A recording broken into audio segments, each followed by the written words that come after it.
Добрый вечер, мы из Украины.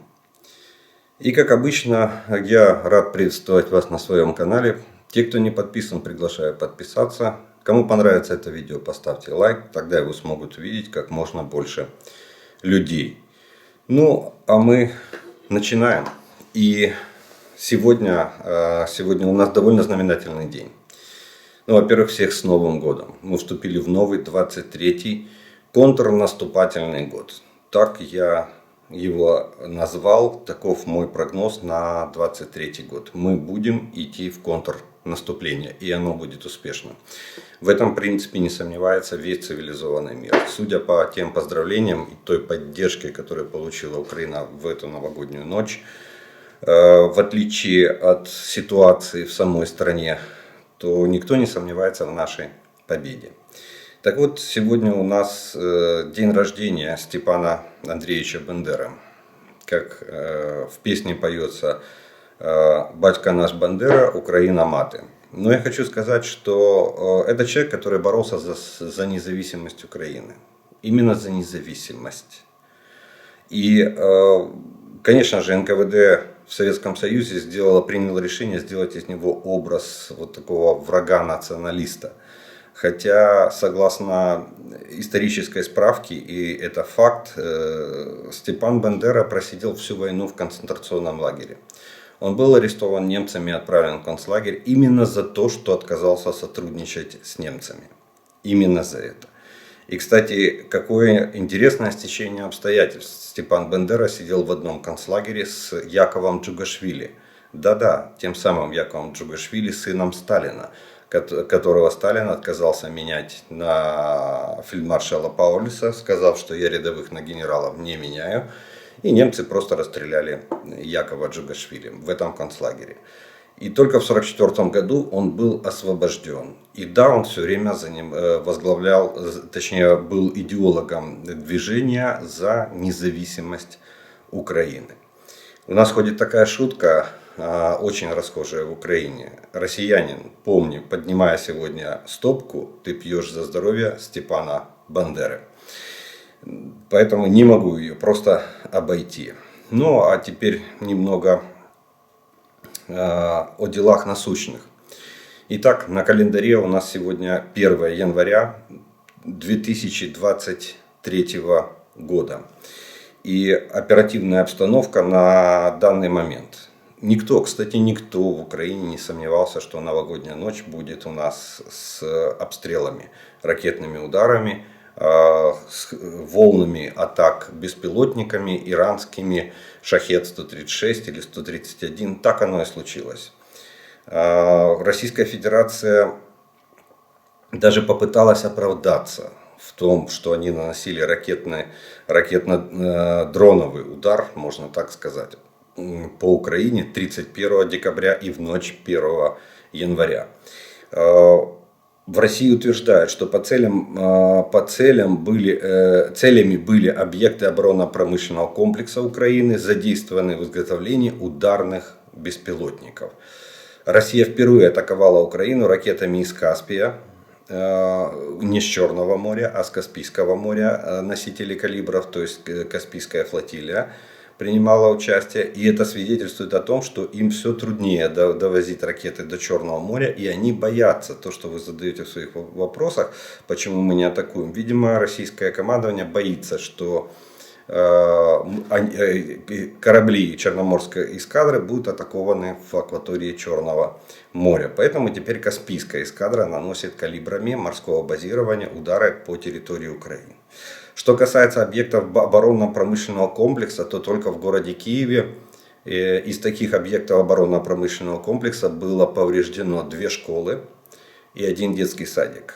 Это объекты оборонно-промышленного комплекса. Также был поражен 1 гостиничный комплекс. Вот такие вот результаты. Но хочу отметить, что это были результаты в основном ракетного удара. Потому что последующие удары шахедами, а их было 13 до полуночи, то есть 31 декабря, и 32 шахеда прилетело в Киевскую область после полуночи, то есть 1 января, все были сбиты. средствами ПВО Украины, сил обороны Украины, все были сбиты, все до единого. То есть система работает, слава богу, мы ее создали, и теперь система работает. Работает довольно, можно сказать, надежно. И об этом мы еще с вами сегодня поговорим, но чуть позже.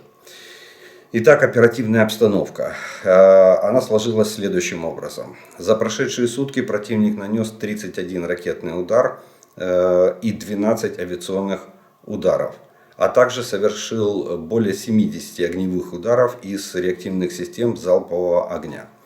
Пострадала гражданская инфраструктура Черниговской, Сумской, Киевской, Хмельницкой, Донецкой, Запорожской, Николаевской и Херсонской областей. Информация о жертвах среди гражданского населения сейчас уточняется. Кроме того, враг запустил 13 это было до полуночи, плюс ударных БПЛА «Шахед-136», а после полуночи еще 32. В общей сложности за новогоднюю ночь прилетело 45 беспилотников типа «Шахед», иранских беспилотников типа «Шахед-136». Все они уничтожены силами обороны Украины. Кстати, хочу отметить, что никаких попаданий противоракет ПВО в жилые объекты, как пишут некоторые зрители в комментариях, что вы же сами ударили свои ракеты. Нет. Запомните, любая ракета ПВО, даже комплекс С-300, имеет механизм самоликвидации. Если она не попала в цель, она взрывается в воздухе, и на землю падают только обломки. О повреждении обломками сбитых ракет мы сообщаем.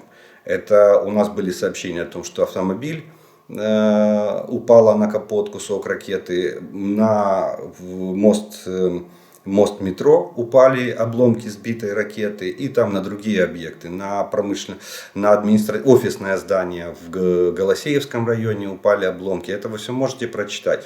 Но не пишите чушь, что Украина ракетами ПВО влупила в собственный объект. У нас нет ракет ПВО, которые могут работать в классе Земля-Земля, как в отличие от Российской Федерации, где комплекс С-300 обстреливает наши прифронтовые города, такие как Запорожье, Харьков, Николаев, Херсон и так далее. Вот в чем особенность. Так что это все попадание ракет, выпущенных из Российской Федерации. Кстати, там сейчас идут споры, подождем официальную версию. Там сейчас идут споры по некоторым пабликам. Ракета, которая попала, по-моему, в гостиничный комплекс, это иранская ракета, баллистическая ракета. Почему ее пропустила ПВО и почему такие мощные разрушения.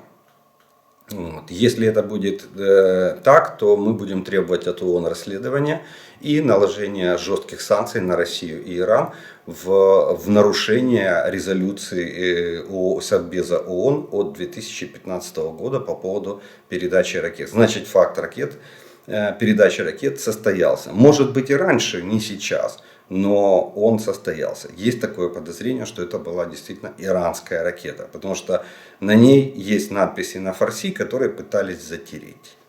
И поверх них набить надписи на русском языке. Посмотрим, специалисты разберутся. Итак, угроза вражеских авиационных и ракетных ударов остается на всей территории Украины. Так что будьте осторожны, не игнорируйте сигналы воздушной тревоги. За минувшие сутки наши воины отразили атаки оккупантов в районах населенных пунктов Стельмаховка, Площадка, Белогоровка Луганской области, Солидар, Бахмутская, Бахмут, Азаряновка, Марьинка и Победа Донецкой области. На Волынском, Полесском, Северском и Слобожанском направлениях обстановка стабильна. Враг сохраняет военное присутствие в приграничных районах, однако признаков формирования им наступательных группировок не обнаружено. На Северском и Слобожанском направлениях артиллерийских и минометных обстрелам подверглись районы населенных пунктов Черниговской, Сумской и Харьковской областей. То есть по всем трем областям велся огонь с территории Российской Федерации. На Купянском направлении продолжаются незначительные позиционные бои. Здесь наблюдается небольшое снижение боевой активности по сравнению с той напряженной неделей, которая была до этого. На Лиманском направлении позиционные бои, перестрелки, обмен артиллерийскими ударами и авиационными ударами. На Бахмутском направлении враг возобновил попытки атаковать Солидар и подтянул туда резервы. Кстати, вчера сообщала наша разведка о передвижении большой колонны техники от Донецка в направлении Бахмут. Но колонна состояла в основном из тентованных грузовиков. Это говорит о том, что везли личный состав и боеприпасы. Продолжается давление на наши позиции в Бахмутском лесу. К сожалению, враг имеет там частичный успех. То есть они продвигаются, они заняли несколько кварталов вот этой лесопосадки. Войска Российской Федерации атакуют западнее Опытного. Штурм продолжается. Даже на данный час результата этого боя пока что неизвестны. Также продолжаются попытки штурма восточнее Клещеевки. Враг пытается продвинуться дальше и южнее бассейна. То есть бахмутское направление остается очень напряженное. Противник пытается продвигаться вперед. На некоторых отдельных участках имеет частичный успех. На остальных участках наши войска отбивают все попытки врага атаковать наши позиции. На Авдеевском направлении враг атакует Первомайское и Невельское. Видите, не обращая ни на что, в принципе, как я и говорил, война она не останавливается ни на минуту, ни на час, ни на день. Поэтому новогоднюю ночь нашим защитникам на этих направлениях пришлось сражаться с атакующими войсками противника. На Новопавловском направлении противник не прекращает обстрелы. И там позиционные бои и обмен огневыми ударами артиллерии и авиации. На Запорожском направлении неожиданно произошло оживление в плане военной обстановки. И южнее Дорожнянки, населенного пункта Дорожнянки, враг захватил 2 наших позиции. Нашим войскам пришлось отойти. Но заявление российского командования о том, что они заняли это село, это не соответствует действительности. Дорожнянка остается под контролем вооруженных сил Украины. На Херсонском направлении российские оккупанты продолжают террор мирного населения. От обстрелов страдает гражданская инфраструктура. Противник продолжает терять живую силу, потому что постоянные атаки, причем атаки проводятся отделением, до отделения, до взвода, до усиленного взвода. Мотострелковый взвод это около 30 человек, до 30 человек. Усиленный он может быть либо БМП, либо танками, либо БТРами. Кстати, практически нигде усиления нет. Везде атакуют в пешем порядке. Никто не считается с потерями и просто готовят волну за волной. Потом грузовиками, как я вам сказал уже чуть ранее, из Донецка везут живую силу мобилизованных, рекрутированных зэков и пускают их опять в атаки. В течение последней недели только в городскую больницу Беловодска Луганской области доставлено около 350 раненых военнослужащих оккупационных войск. А теперь представьте, что если мы берем норматив, даже уменьшим норматив на каждого, возьмем не 3 к 1, на одного убитого 3 раненых, возьмем 2 к 1, 2 раненых, 1 убитый. Это значит, что 170 человек убиты. 350 раненых привезли. Это значит 170 убитых. Итого более 500 человек потерь. Вот вам результат суточного боя. Только на одном направлении. До 30 декабря прошлого года в Запорожской области потери врага составили до 160 раненых россиян. Уничтожено 10 единиц военной техники разных типов. техники и вооружения различных типов. Информация о ликвидированных захватчиках пока уточняется. Здесь немножко сложнее. По раненым проще посчитать. В районе населенного пункта Лиман-2 Харьковской области враг ужесточил контрразведывательные меры, проводит поиск проукраински настроенного населения, проверяет гаджеты, документы, опрашивают местное население, может кто-то на кого-то покажет пальцем. Очень боятся помощи местного населения вооруженным силам Украины. Авиация сил обороны нанесла удары по району сосредоточения противника, а также по позициям зенитно-ракетных комплексов. И наши ракетчики и артиллеристы поразили пункты управления, 4 района сосредоточения живой силы, а также пункты управления беспилотных летательных аппаратов оккупантов.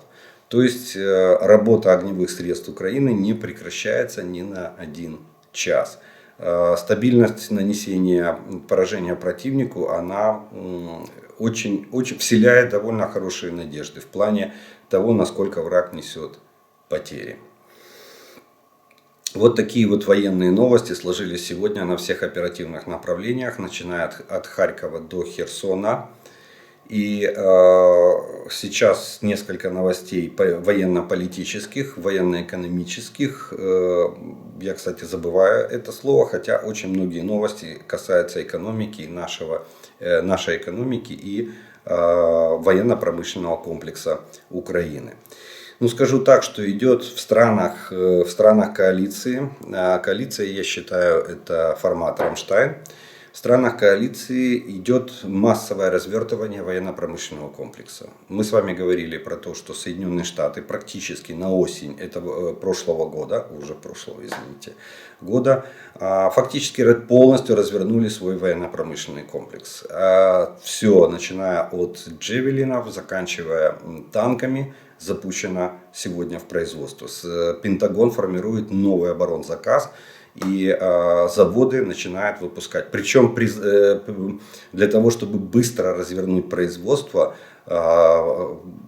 владельцы заводов через свои HR-компании призвали на работу ветеранов этих предприятий. То есть людей, которые имеют богатейший опыт, знают технологию производства и могут быстро организовать ее старт и подготовку кадров, молодых кадров для их дальнейшей замены. То есть таким образом Европа не отстает. Помните, Манго рассказывал, что Германия очень быстро отреагировала на отказ Швейцарии в поставках боеприпасов для таких видов вооружения, как Гепард.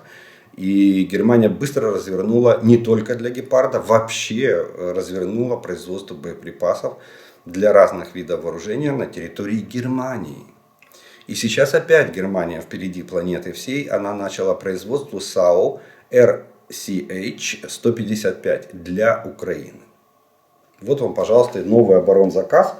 Что, кстати, позитивно скажется и на экономике страны, потому что это внутренний оборот капитала. Вкладывание денег в собственную промышленность.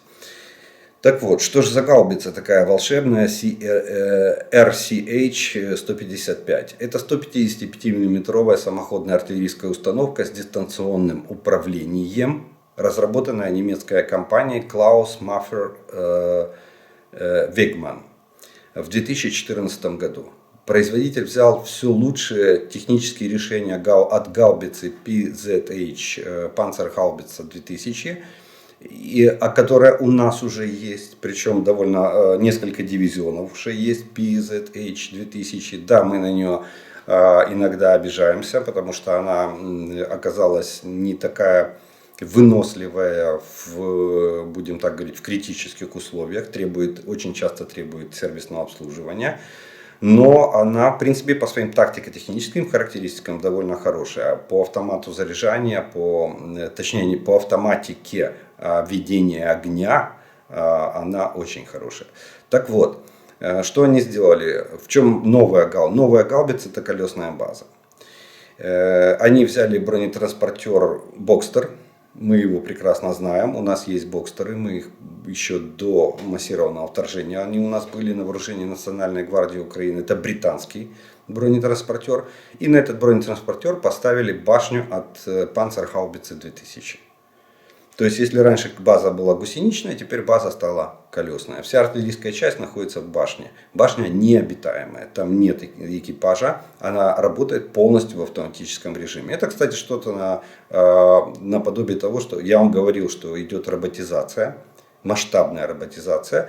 И мы рассматривали с вами гаубицу Archer шведскую, это робот. Кстати, на базе карьерного самосвала шведского он сделан.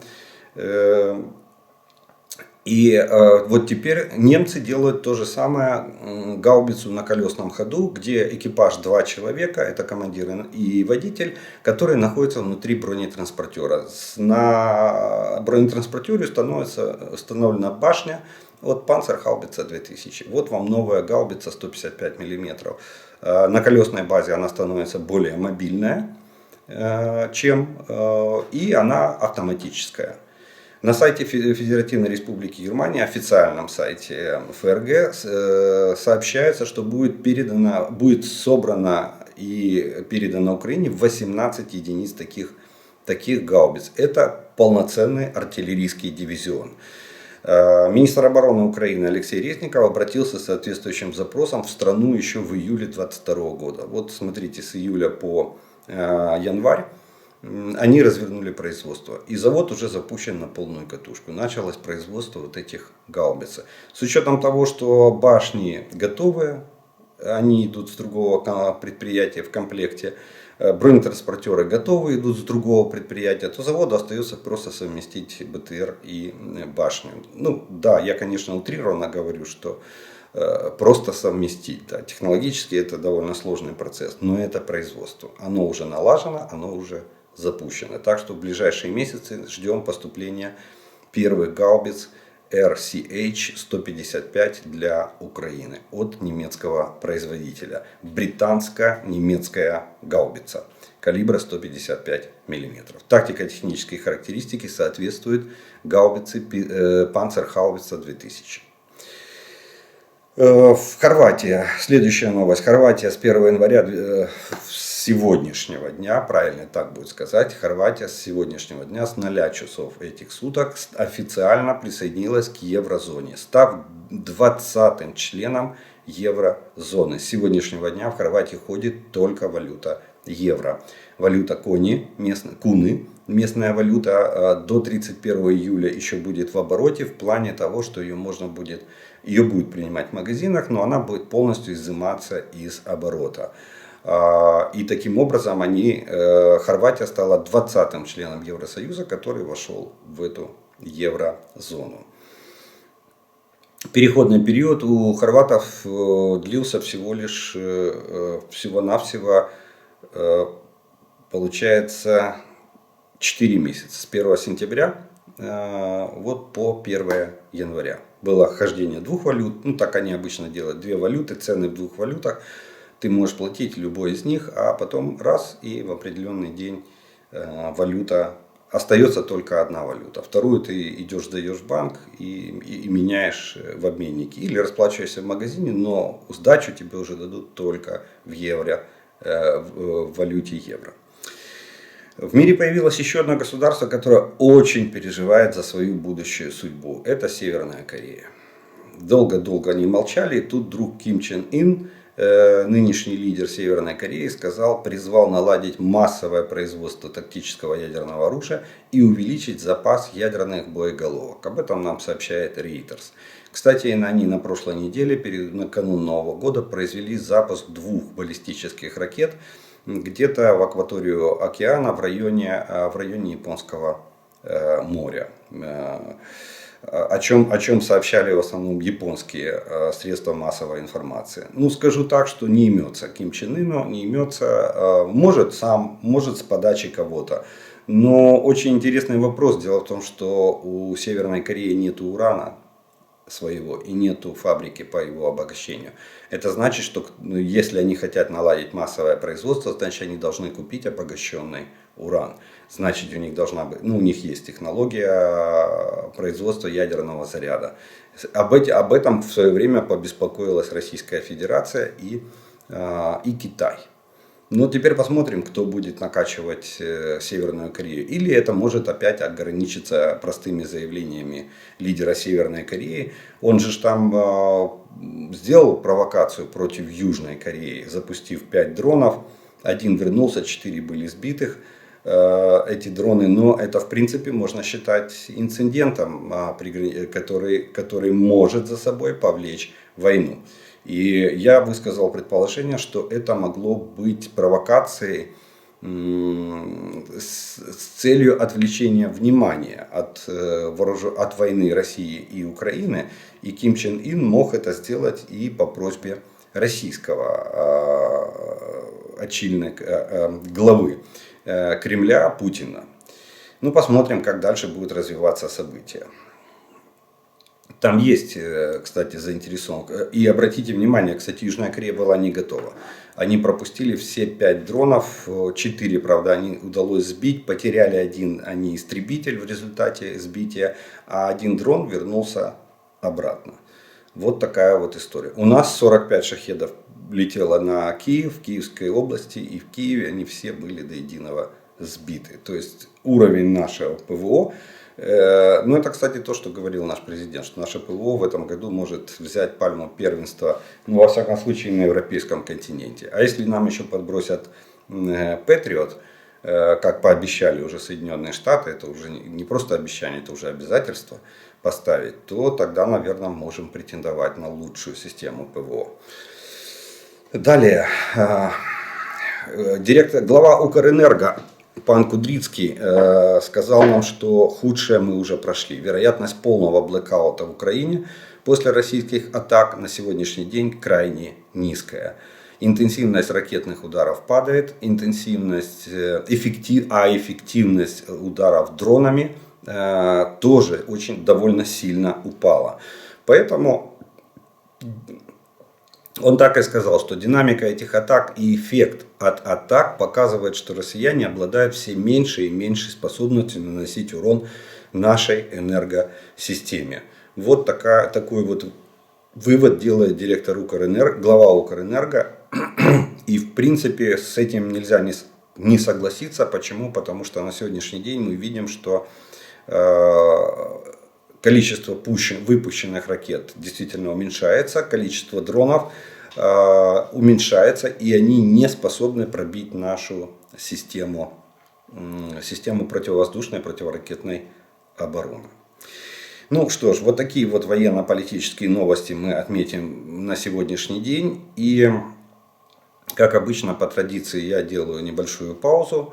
У вас есть время подписаться на мой канал, поставить лайк этому видео, если оно вам нравится. И через некоторое время мы с вами продолжим.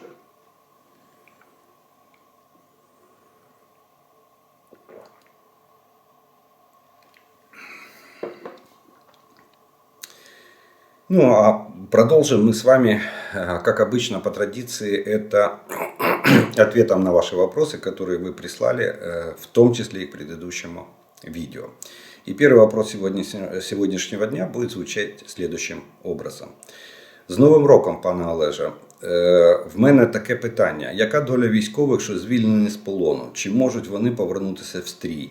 Знаю, що офіцери Азова за умовами обміну не мають права повернутися до виконання своїх обов'язків. Це стосується усіх чи тільки керівного складу? Дякую. Слава Украине.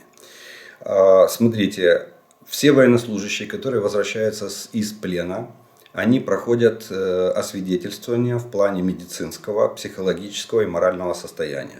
После этого у них, кому требуется медицинская и психологическая помощь, они ее получают.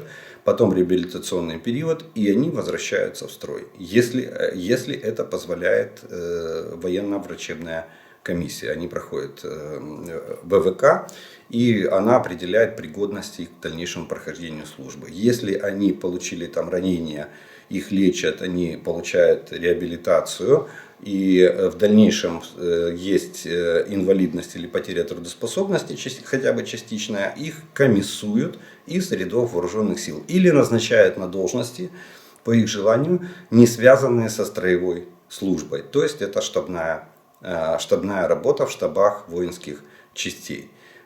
Что касается, так что, надеюсь, понятно, да, что все имеют право вернуться или быть уволенными по состоянию здоровья.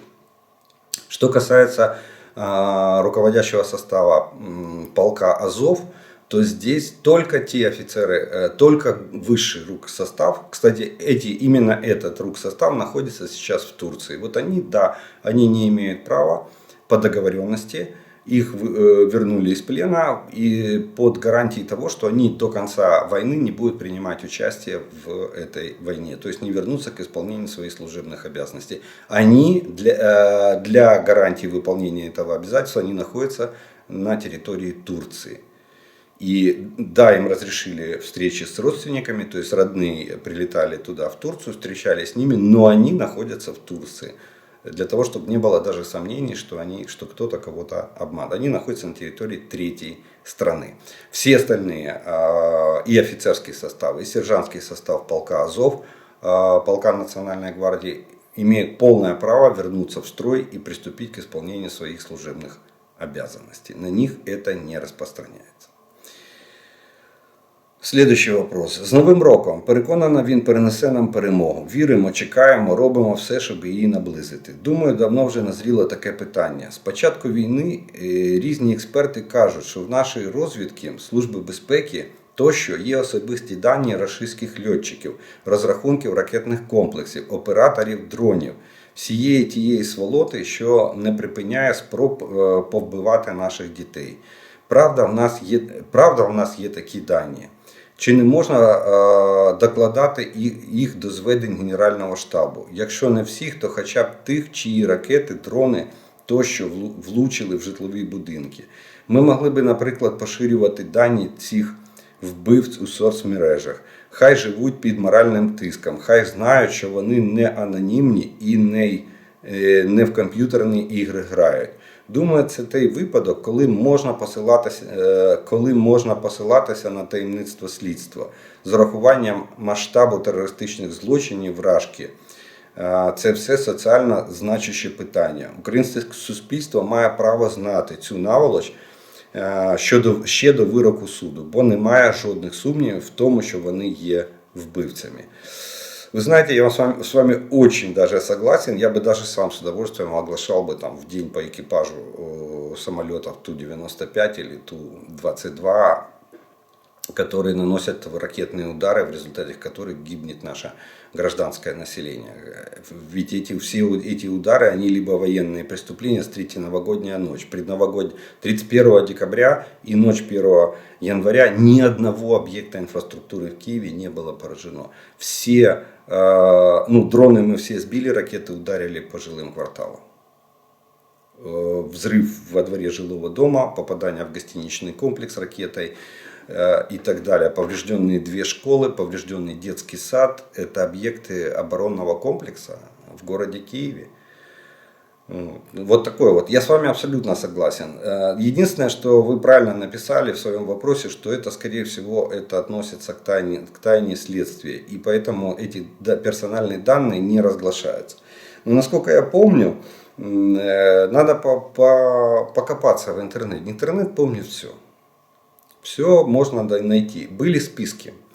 Были списки офицеров и их членов семей с адресами проживания бригады тяжелой или дальней бомбардировочной авиации. Это именно та бригада, которая сегодня из Энгельса бомбит территорию, обстреливает ракетами территорию Украины. Вот надо покопаться и найти. Я думаю, что если найдутся такие инициаторы, то наше общество это поддержит. И действительно в социальных сетях будут распространены данные этих людей, чтобы они понимали, что мы их всех знаем. По фамилии, имя, отчество, дата рождения, адрес проживания, члены семьи, жены, там, дети. Это все. И это все в списках военных преступников, которых мы будем требовать к выдаче для привлечения к уголовной ответственности за совершение военных преступлений. То есть никто, как говорил классик, никто морем не уйдет, каждый оставит свой след на земле. Поэтому, вот так вот на сегодняшний день. Официально я, конечно, понимаю, наше политическое и военное руководство, они не могут распространять те списки, но, насколько я помню, мне так кажется, чтобы они были в открытом доступе, их кто-то выложил в интернет, в какой-то, по-моему, даже из социальных сетей. Вот если их найти, то их можно просто тиражировать. Тиражировать миллионными тиражами. Для того, чтобы в России тоже понимали, что мы всех знаем, пофамильно всех знаем. Следующий вопрос. Як ви оцінюєте новорічне звернення Путлера на фоні військових? На вашу думку, на Росії оголосять військовий стан, повну мобілізацію та закриють кордони? Наскільки це може ускладнити ситуацію на фронті? Дякую. Во-первых, я вам скажу так, что я разговаривал с профессиональными монтажерами, которые там не один год на телевидении, они все прекрасно, они все однозначно говорят, что картинка военных и Путин — это два разных видеосюжета. Просто изображение Путина было наложено на картинку с военными, и военные просто, видимо, просто им была команда стоять там 20 минут, не шевелиться, потом вырезали лучший кусок, где они стояли более-менее не дергаясь, не крутили головами, не блымали очами. Вот. А потом сверху наложили Путина.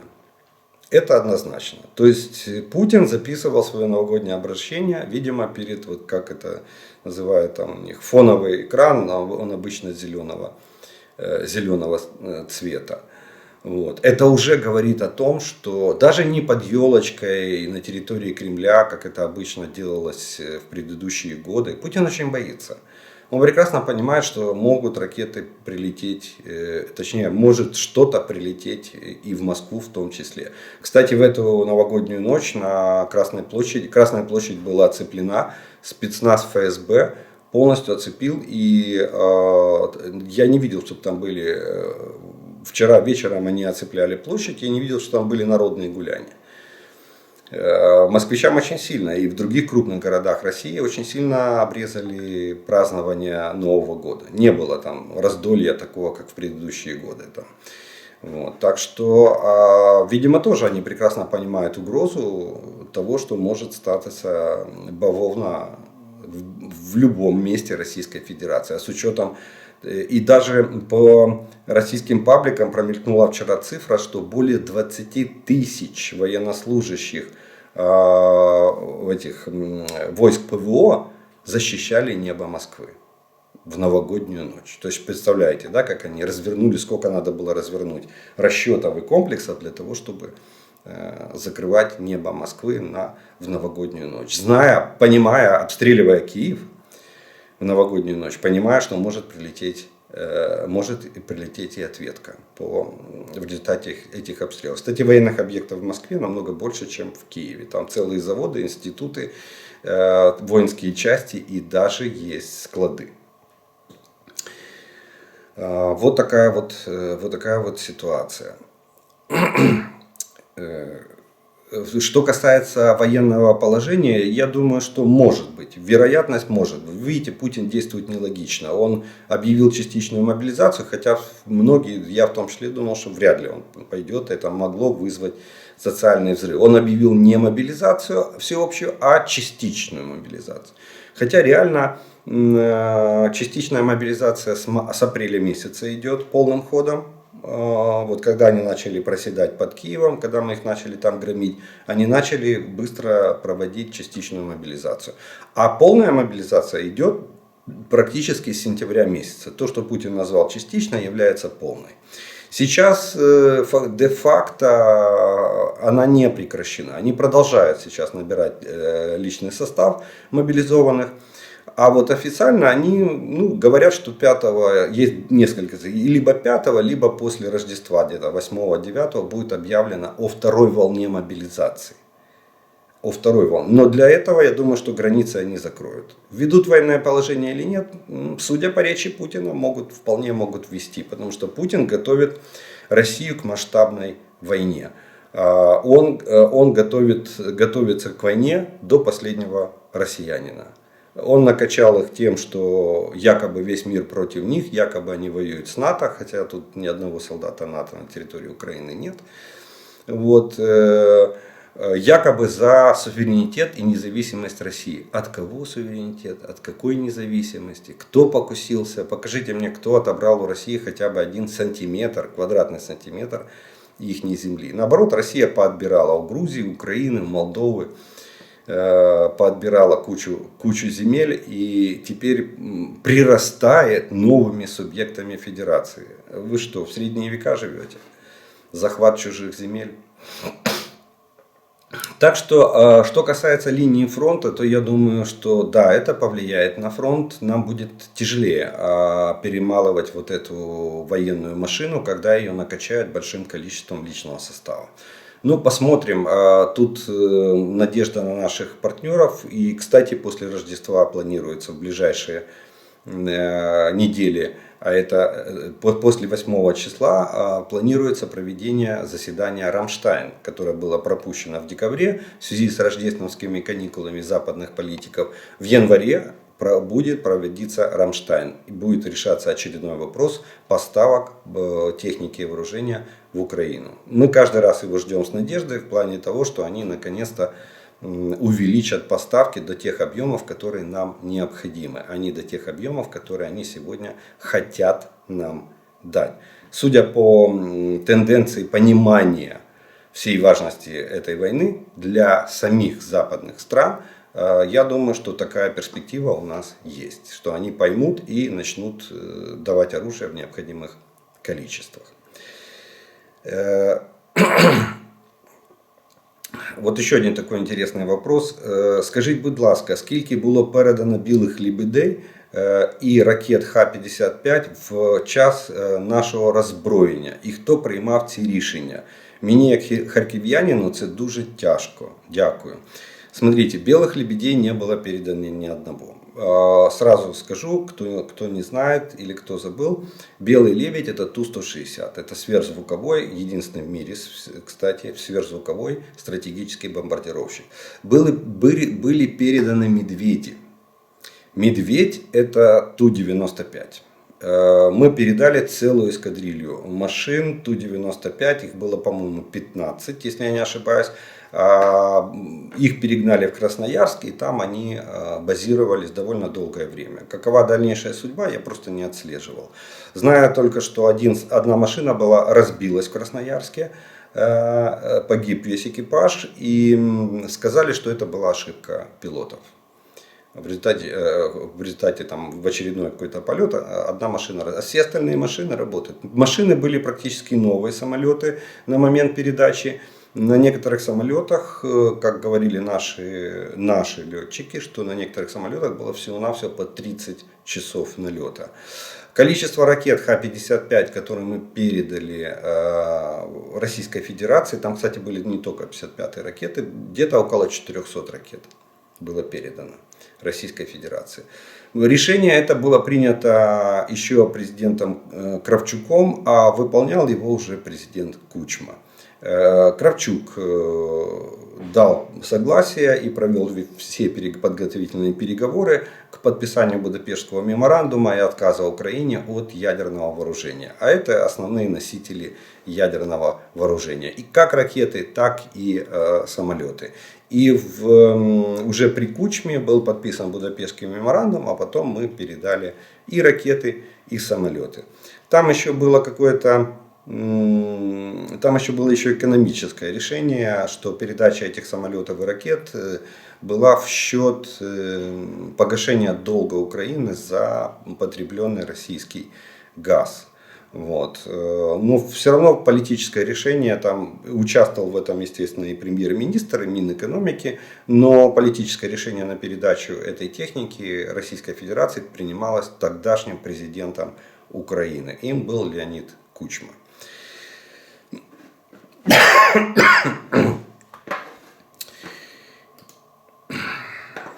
Далее.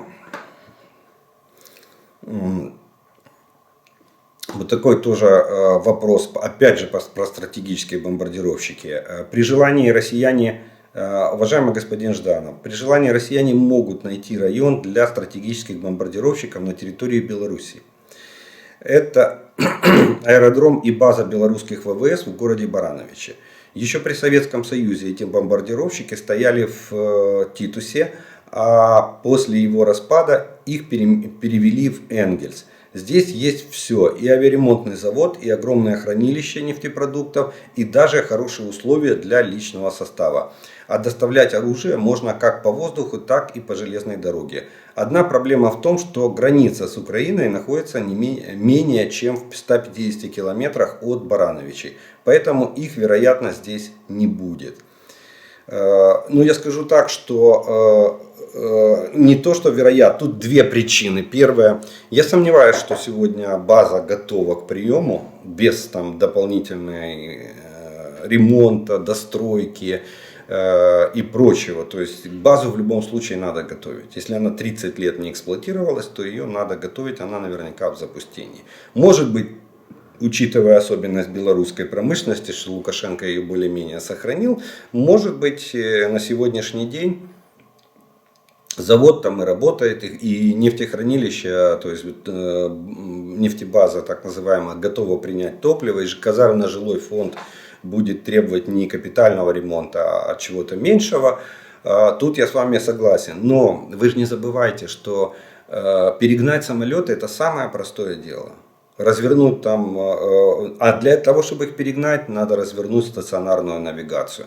Для того, чтобы их перегнать туда, надо перевести всю техническую базу по ремонту и обслуживанию самолета. Это надо все там все вести туда. Я сомневаюсь, что там это все, как вот знаете, есть в западных странах, ставят на хранение, все законсервировано, все там стоит заклеенное, практически вот смазку стирай и включай, оно все быстро заработает. Нет, такого там, конечно же, нету. Поэтому, еще раз повторюсь, вопрос же не в том, что могут, не могут. Могут. При желании можно и на Северный полюс переместить стратегические бомбардировщики. Вопрос времени и денег для подготовки материально-технической базы, чтобы они могли там обслуживаться, ремонтироваться, заряжаться и наносить удары. Вот в чем. Ну, а вторая составляющая, то есть экономическая составляющая, раз, готовность этой базы к принятию этих самолетов. И вторая, политическая. А готов ли Лукашенко предоставить сегодня свою территорию в Барановичах для российских ВВС и размещение там базы стратегической авиации? Очень интересный вопрос. Пока что мы видим, что не готов Лукашенко. Ну и третье, как вариант, география расположения этой базы, действительно 150 километров от границы. Даже наши ракеты «Нептун», если они вдруг обретут способность поражать кроме надводных целей еще и наземные цели, то они уже достают до этой базы с территории Украины. Даже не от самой границы, а из какой-то глубины. А вдруг у нас появится что-то большее, 300 километров, 500, 1000. Тогда эта база будет уничтожена просто одним ракетным ударом.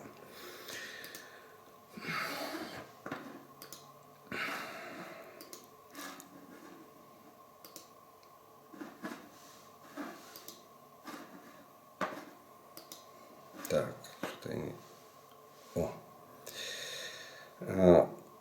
Недоброго вечера. Я из Херсона и хотел узнать, куда делись системы обнаружения и уничтожения точки пуска противника. Я служил в советской армии в конце 80-х, и тогда они уже были. Сегодня все рассказывают, сколько ракет сбили, которые летели на Киев. Ура, молодцы! А по Херсону сегодня выпустили около сотни снарядов из гаубиц и несколько залпов из БМ-21 «Град». Где те системы? Неужели до 2022 года ничего не обновилось? Херсон превращается в Мариуполь. Где спутник Притулы, который видит под землей? Где хаймерсы? Через пару-тройку дней от города останется гора камней. И конечно, слава Украине. Смотрите, давайте так. Дело в том, что системы обнаружения дальние системы обнаружения пусков ракет, они как были, так они и есть. Кстати, одной из такой систем является наша РЛС «Кольчуга». Она пассивного типа, у нее дальность там до 600 километров она может видеть. Некоторые ее модификации и некоторые источники говорят, что до 800. Вот она в пассивном режиме может фиксировать пуски ракет. Но вы путаете, вы все сложили в кучу, кони-люди. Одно дело, когда ракеты летят по Херсону. Это одно дело. А когда бьет артиллерия, тут мы можем только... Там работают только станции контрбатарейной борьбы, которые есть на вооружении вооруженных сил Украины. Они определяют координаты стреляющих орудий и минометов и реактивных систем. И если артиллерия успевает, наша, то она наводит и ведет контрбатарейную борьбу по вот этим системам. Но артиллерийские снаряды и реактивные снаряды на сегодняшний день нас перехватывать нечем. Вот в чем главная проблема города Херсона, города прифронтового на сегодняшний день.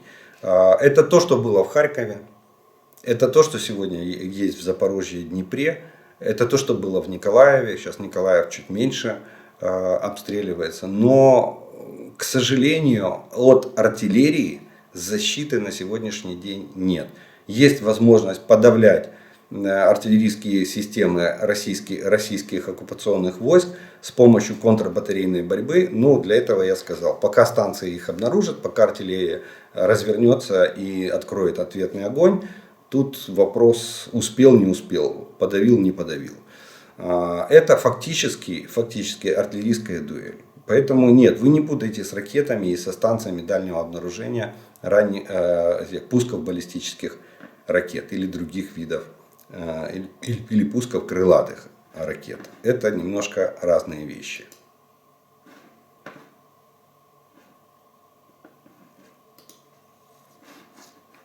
Так.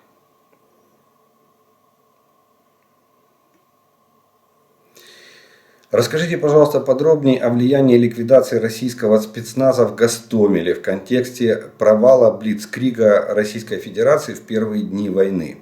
Давайте так, я вам скажу суть, в чем была суть этой военной операции и в чем было ее значение. Причем эту операцию можно приравнять к стратегической операции, потому что успех этой операции со стороны Российской Федерации мог привести к потере города Киева, столицы страны. А вы знаете, потеря столицы страны — это в моральном плане огромная победа. В моральном плане. И нам бы было намного тяжелее бороться с Российской Федерацией, если бы мы потеряли город Киев. А в остальном, вот я читал тут комментарии к вашему комментарию. Действительно, на сегодняшний день количество документальных фильмов относительно боев под Гостомелем и вокруг аэродрома Гостомеля, оно очень большое. Есть, в принципе, все перечисленные там у вас в комментарии, в ответах к вашему комментарию фильмы, документальные фильмы, можете посмотреть, и там получите более подробный ответ на ход и порядок, там хронология ведения боевых действий полностью восстановлена и так далее и тому подобное. Но суть этой операции состояла вот в чем. Они должны были захватить аэродром и обеспечить приемку десантной дивизии. То есть в России на аэродроме сидело как минимум несколько полков воздушно-десантных войск с военно-транспортными самолетами, которые ждали сигнала для того, чтобы взлететь и посадочным методом высадить десант в Гостомеле. И потом бы вот эти батальоны десанта, возможно даже без или с легким вооружением, допустим, транспорт, там по 2-3 грузовых машины на роту или на батальон, либо захват автомобилей на месте по факту, они мы выдвинулись в центр Киева. И их задача была бы захватить администрацию городскую и администрацию, правительственные здания и президентское здание. Вот что надо. надо было, или какая задача стояла, обеспечить приемку большого десанта российских войск для захвата административных и зданий в центре города Киева. Если бы это им удалось, естественно, они бы уже дальше вещали из Киева. Естественно, было бы захвачен телецентр, в том числе в первую очередь. И они бы сразу организовали вещание из Киева, прямую трансляцию с улиц города, подписание капитуляции, проведение там этих самых мероприятий по воссоединению Украины с Россией, как это было в 1654 году и так далее и тому подобное. То есть политически они бы обеспечили победу в этой войне. В этом, кстати, и состоял Блицкриг. Поэтому вот суть состояла именно в этом. Мы сделали все, чтобы уничтожить вот этот десант, который высаживался, кстати, с вертолетов посадочным способом. Они по очереди приземлялись.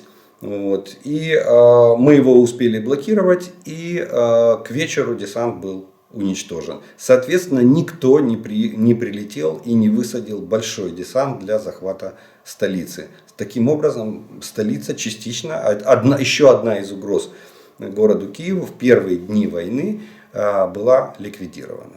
Вторая попытка высадить такой же большой десант была предпринята российскими войсками чуть дальше, в городе Василькове.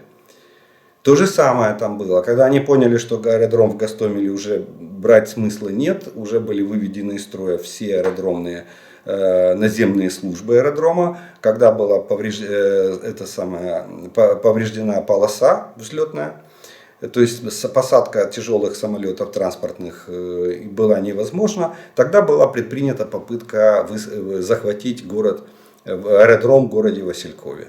Там то же самое, эта попытка не увенчалась успехом. И тоже десант был окружен и ликвидирован. Кстати, в Василькове десант высаживался уже прямо на наши пулеметы. Мы уже были готовы, мы начинали бить российский десант уже еще в воздухе, когда они пытались только высадиться. Вот. Причем опять же, они там прокололись, они использовали карты, и на картах там были пустоши, а в жизни там оказался лес. И они были скованы в своих действиях, а уже там местная тероборона пошла партизанить и быстро поотлавливала их. В своем лесу местные знали, куда ходить, где искать. Поэтому там даже было у них еще хуже, чем с Гостомелем.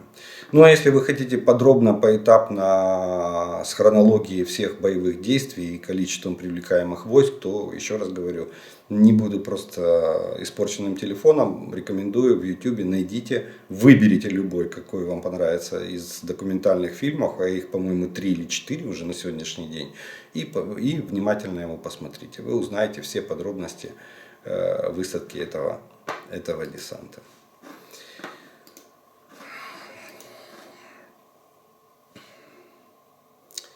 С переключением кадров сегодня.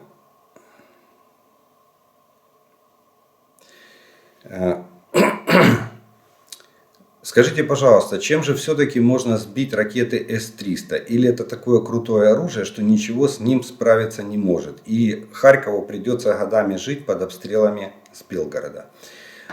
Смотрите, может сбить тот же Ирис-Т или, допустим, система НАСАМС. Современные противоракетные системы, у которых от времени обнаружения цели до времени пуска противоракеты проходит 5-10 секунд, то есть время реакции, а это как раз те, которые я назвал, они вполне в состоянии бороться с этими ракетами. Но они должны быть расположены в непосредственной близости от защищаемого объекта. Понимаете? И чтобы надо же, чтобы противоракета успела перехватить ракету С-300, а она сверхзвуковая. Вот. И тогда у вас есть гарантированный успех. Если она не успевает, то засекли вы ракету С-300 или не засекли, уже ни для кого не имеет никакого значения. Я не думаю, что Харьков будет там жить под обстрелами ракет с Белгорода. Ну, во-первых, я надеюсь, что мы добьемся создания демилитаризованной зоны вдоль всей нашей границы со стороны Российской Федерации. Это будет один из пунктов нашей победы в этой войне. условий, точнее, подписания капитуляционного договора с Россией. Это первое. И второе, я понимаю так, что мы либо купим западные, получим от Запада противоракетные комплексы, либо будем сами что-то создавать стационарное вдоль всей границы, как это, допустим, сделано в Израиле. У них 9 комплексов «Железный купол», связанных в единую систему, стоят вдоль всей границы с сектором Газа и с Палестиной и обеспечивают безопасность жилых массивов вдоль всей этой границы. Но они работают в единой системе, они практически расположены стационарно. Там, по-моему, только пункты управления и пусковые могут перемещаться. Вот. Но это единая система, завязанная там между собой всеми возможными средствами коммуникации, и она работает как одно целое.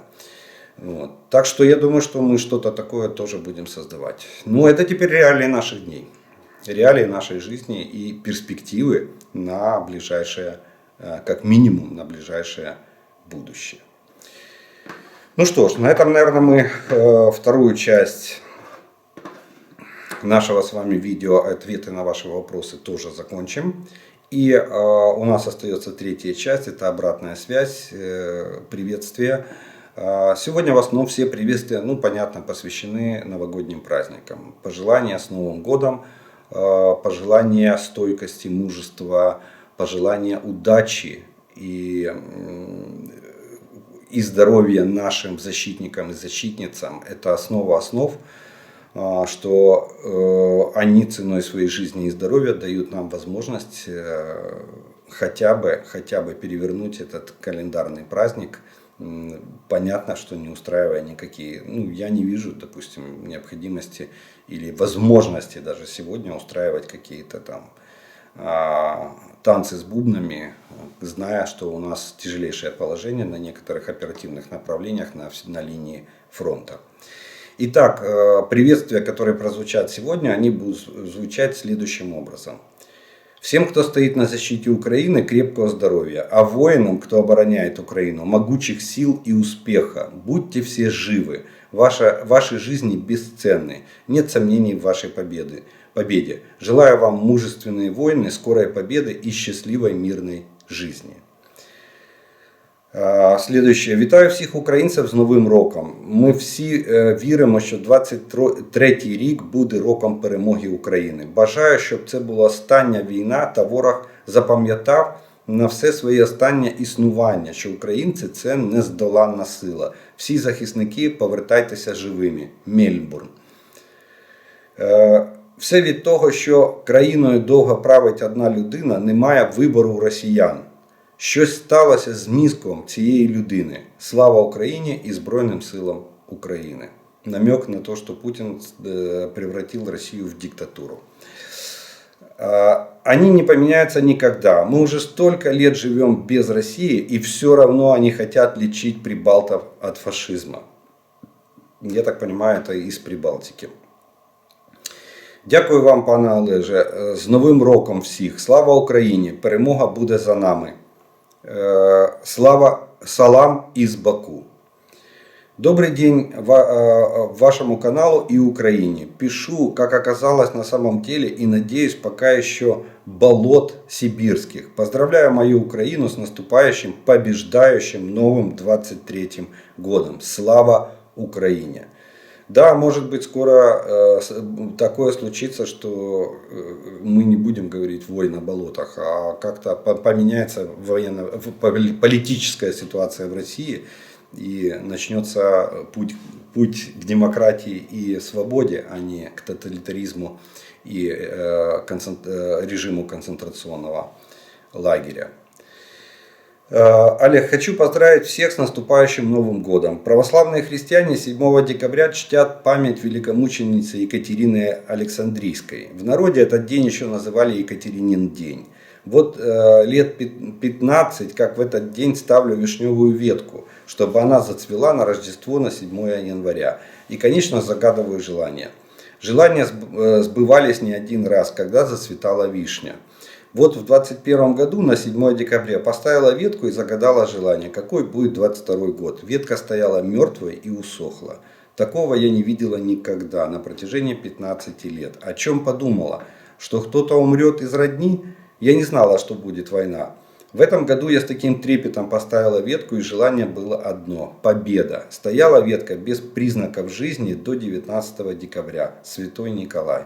А потом смотрю, пожелтели почки, позеленели, начали набухать, и, о чудо, 1 января 2023 года распустился цветонос. Победа будет за нами. Ну вот даже такое, видите, народное поверье, и то подсказывает того, что Украина в этой войне победит. Де-факто мы уже победили, морально мы уже победили, стратегически мы уже победили. Нам остался оперативный и тактический уровень, разгромить на поле боя российскую военную машину. Что мы и будем делать, я так понимаю, в этом году. Дым рассеивается, а мы уже здесь. Здравствуйте, мы с Украины, Олег. Это цитата на века. Ну что ж, пусть эта цитата остается на века, пусть Украина остается на века, мы сделаем все, чтобы она таковой осталась на века. И на этой мажорной ноте на сегодняшний день разрешите поблагодарить вас за ваше внимание, что вы досмотрели до этого момента. Еще раз пригласить, кто не подписан, подпишитесь на мой канал, поставьте лайк этому видео, тогда его смогут увидеть как можно больше людей. Отдельно поблагодарить хочу спонсоров и тех, кто помогает каналу. Благодаря вашей помощи у меня есть возможность записывать эти видео и доносить до вас эту інформацію.